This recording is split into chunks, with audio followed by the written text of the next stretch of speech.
Hey everybody, how's it going? Welcome to Good Morning KU. I'm Jacob. I'm Lorena. And we have a really interesting development from yesterday. Apparently, there was a brawl at the end of a mid-major basketball game between Texas A&M Commerce and Incarnate Word University. The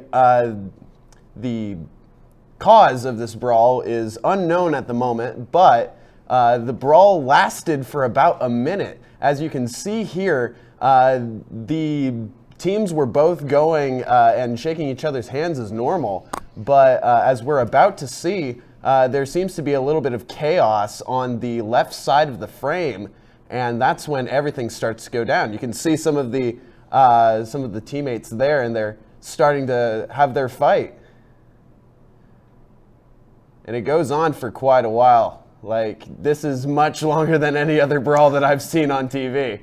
I had never seen another brawl that took on this long, and I didn't even watch the game. Like, this just came on my ESPN feed, and I just saw it, and I thought to myself, what the heck was that all about? And just going and checking it out, like, it was just a really, really brutal fight between the two teams after a very grueling overtime loss. Yeah, that's crazy to see. Just a lot of fighting over a game, but yeah, happens all the time. So yeah. All right, we have new reports from the Chiefs parade that happened last week, as there was a lot of shootings and a lot of people were injured, leaving a woman dead. There have been 2 arrests made, but no names have been given out to the public of who was arrested. Did you happen to go to the parade? No, I didn't. I decided to stay here and to go to class. Same. I had a couple friends who had thought about going to the parade, but they eventually just didn't end up going. I'm pretty glad that they didn't. Like, I'm sure that it would have been a very chaotic time there. Yeah. I had thought that it'd be really bad if I had lost any of my friends, and I feel a whole lot of sympathy for the people who had people who were injured, who were close to them, or maybe even had somebody who lost their life. My thoughts and prayers are out to them. Right. It's really sad to hear all these horrible things happening. It's a big celebration. Oh yeah, like it was so crazy that during an event as big as that there would be a shooting or something like that. Like I would not have expected that. We've had plenty of other events where Union Station would be full, like when the Royals won the World Series, when the Chiefs had won other Super Bowls. Like, it was insane to me to get word that there was a crisis of that proportion out during that event. Like, yeah. I'm shocked and appalled, honestly. Hopefully there's more precautions next time to I make agree. sure things like this don't happen. Yeah. So, yeah. But it looks like we have two more weeks until spring break. Do you have any big plans going on? Probably just gonna stay here and work. Yeah. Yeah, I'm hoping that I'm able to find something to do, but as far as I know, my plans are completely free. So I guess we'll figure out how things go when it comes on. But I think. How about any midterms? Are you studying really hard? Just a lot of projects in my classes. A lot of marketing and finance midterms. Yeah, that sounds like a whole lot. I've got only a couple of midterms. I've got a project coming up in one of my classes. I'm taking a film documentary class, and we're doing a pretty big research project on one of the many topics that we are covering, but should be pretty in depth. I'm looking forward to getting it done, and I think that's all the time we have for today. We will be moving on. We will have an interview section when we come back from the break. Thank you.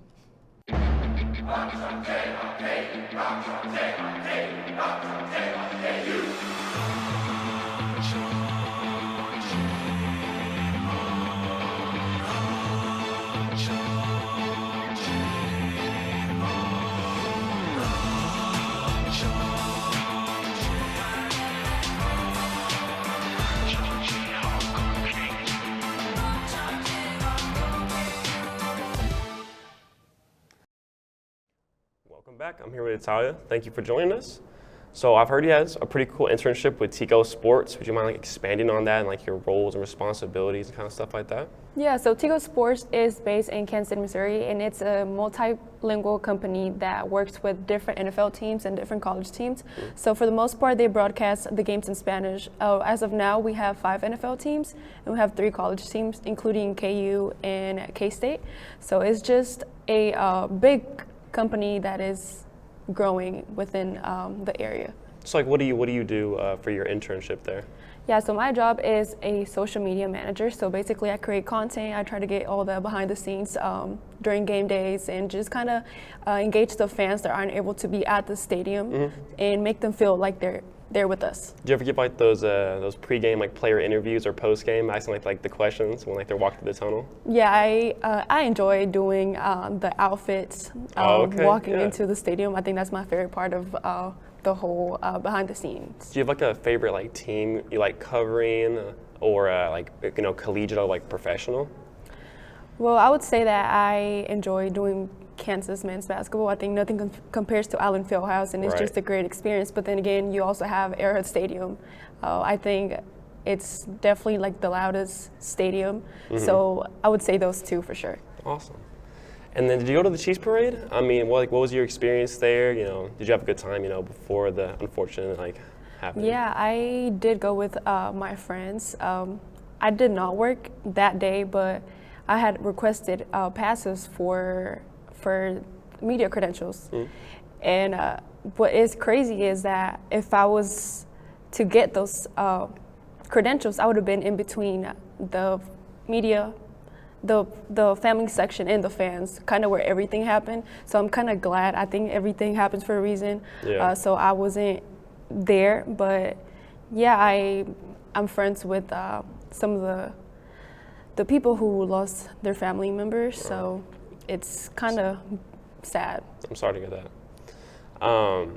As a former J School student, do you have any memorable moments that you've enjoyed here, or working here at Good Evening KU?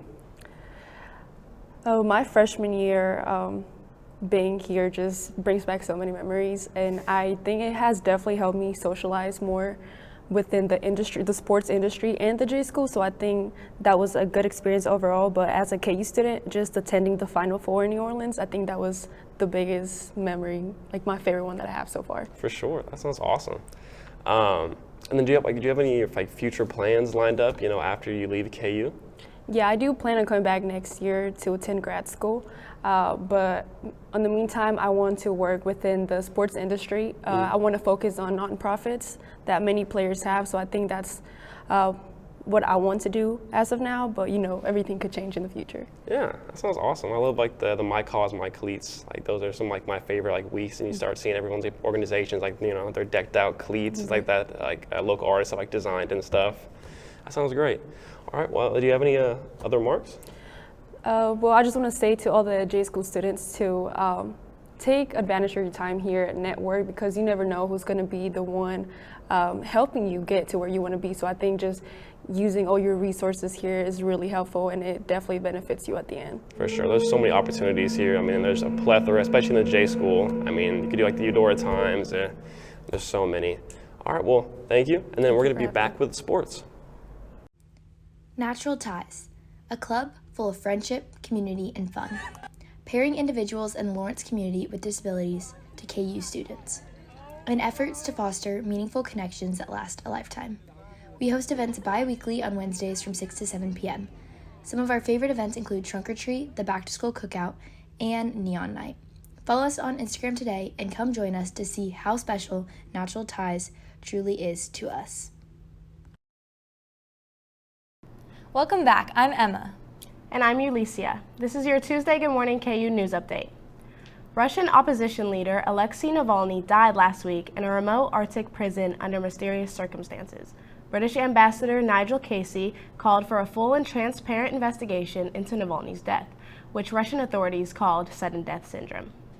Israeli Prime Minister Benjamin Netanyahu's government opposes recognizing a Palestinian state without Israeli involvement, but is open to direct negotiations. This change of policy follows the United Kingdom and France's willingness to consider Palestinian statehood amid pressure for a two-state solution. A New York judge handed former President Donald Trump a defeat in his civil fraud case. The court found Trump liable for conspiring to manipulate his net worth and ordered him to pay a penalty of nearly $355 million plus interest. This amount is more than what Trump has said he has on hand and could wipe him out. OpenAI has completed a deal that values the San Francisco-based artificial intelligence company at more than $80 billion. This value triples its valuation in less than 10 months. The deal also allows employees to cash out their shares, rather than a traditional funding round that would raise money for business operations. Kansas City continues to mourn after the mass shooting at the Chiefs Super Bowl rally. The shooting left one woman dead and injured at least 39 others, including children. 2 teenagers are facing gun-related and resisting arrest charges. Additional charges are expected to be filed as the investigation continues. The advocacy group Moms Demand Action held a rally with lawmakers, group volunteers, and Mayor Quinton Lucas, who spoke on gun violence prevention. The group advocated for laws that would enforce universal background checks, require people to report when a gun is stolen, and require permits to conceal carry in Missouri. And that's it for our news update. For sports, we'll toss it over to Ryan and Caroline. Thanks, Alicia. After trailing by double digits in the first half, the men's basketball team stormed back to win by 10 in a 67-57 victory over Oklahoma on Saturday on the road. The Jayhawks welcomed back Kevin McCullough and Jamari McDowell. Hunter Dickinson recorded yet another double-double with 20 points and 16 rebounds. Now 20-6 overall and 8-5 in the Big 12 Conference. More importantly, the team will have a bit of rest as they won't play again until Saturday when they'll host Texas at 5 p.m. Coach Self said the Jayhawks were tired in the first half and will use this break to get their legs back. It'd be real tired. To me, it looked like it was 2 tired teams playing majority of the game, and I know we are, and I'm sure that OU is as well. But I thought that from an efficiency standpoint, I thought defensively and offensively we were much better the first half, and they were better. Second half, and they were better the first half. The key is when we got to 11-5 at halftime. To me, that was the biggest stretch of the game. The women also picked up a road victory on Saturday at BYU. Combined, guards Zakiya Franklin and Wivette Mayberry scored 43 points to lead the Jayhawks to a 70-62 victory. KU is now 15-10 overall and 8-6 in the Big 12. They'll head to Waco this week to play Baylor tomorrow night. The softball team concluded its second week of action early as 2 games were canceled because of bad weather in Florida. After the first 10 games, the Jayhawks are 4-5-1 with a big win over Illinois last Friday night. KU will hit the road for Texas this week for 5 games in the Texas A&M Invitational. The baseball team lost the first 2 games of their season before getting a win yesterday against Illinois Chicago. Junior pitcher Patrick Stelz threw 6 scoreless innings, and senior catcher Jake English hit 2 home runs to lead the Jayhawks to an 8-2 victory. KU is now 1-2 and will play in South Texas to play at Texas A&M Corpus Christi on Tuesday at 6 p.m.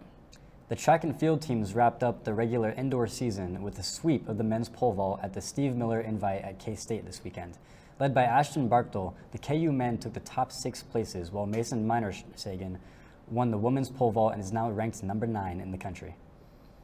Mateo Vargas made it back-to-back weekends for international athletes to set national records. Vargas ran 21.86 in the 200 to set a new Paraguayan record.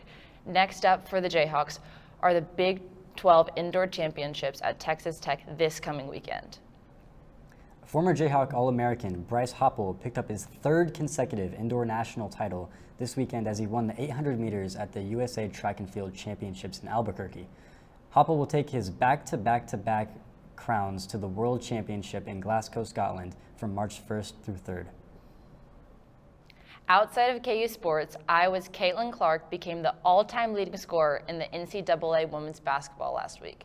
Clark had her eyes set on beating former Washington star Kelsey Plum's record of 3,527 points during the Hawkeyes' 106-89 victory over Michigan, Clark not only set a new career high of 49 points, but now holds the NCAA's scoring record with 3,569 points. That's it for sports. After the break, Christina will be back with the weather.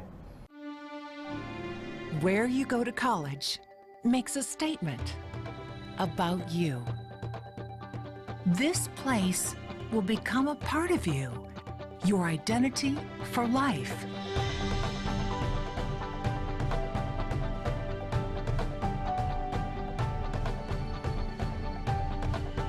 The University of Kansas, a great place to be you. Good morning, KU. I'm Christina Green, here to give you your weather update for the day. Over the next couple of days, we have really pleasant and warm temperatures as we have a pretty calm weather pattern ahead for us. And then there is a slight chance of precipitation, but overall, very, very cool for us. Here's a look outside of West Topeka. You see it's really sunny, really warm. There's that bit of clouds in the sky, but overall, it's really, really nice for us. Temperature-wise, Lawrence right now, we're at 56, and in Topeka, they're at 58. But just through this whole viewing area, there's a general trend of being in the middle to upper 50s, which is really warm for this time of year. Looking ahead, it'll be really sunny with just a light breeze, winds coming out of the southwest at about 5 to 15 miles per hour, and you might feel a wind gust coming in at a maximum of 20 miles per hour. Over the next couple of hours, we reach our high today at 68 degrees, and then our temperatures will slowly start to take a dip. We will have some more clouds coming in, but overall, things will remain mostly clear for us. Our low for tonight is 39 degrees. We have winds coming out of the south now at 5 miles per hour, but still we'll have a pretty clear and cool night ahead for us. Looking at tomorrow, we'll reach our high of 71 degrees, which is really, really nice, but it will be also pretty cloudy for us. We have that increasing cloud coverage coming in, really light winds, and then there is the slightest chance for rain after midnight. Here we see for Tuesday and also for the majority of Wednesday, very, very cool and clear and calm. But Wednesday afternoon past midnight, there is that right there is our chance for rain. As you see, it goes just south of Lawrence, so for us here at KU, things will be pretty dry for us as it will be for the rest of the week. Looking ahead at our 7-day, Wednesday, we have those clouds coming in, and then just as quickly as those clouds came in, they'll very quickly come back out. And then for the remainder of next week, even into this week, things will be pretty clear and calm and sunny. We'll even reach into the 70s for next week at Sunday and Monday, which is really, really warm for this time of year. That's all we have for you today. Good morning, KU, and we'll see you next Tuesday at noon.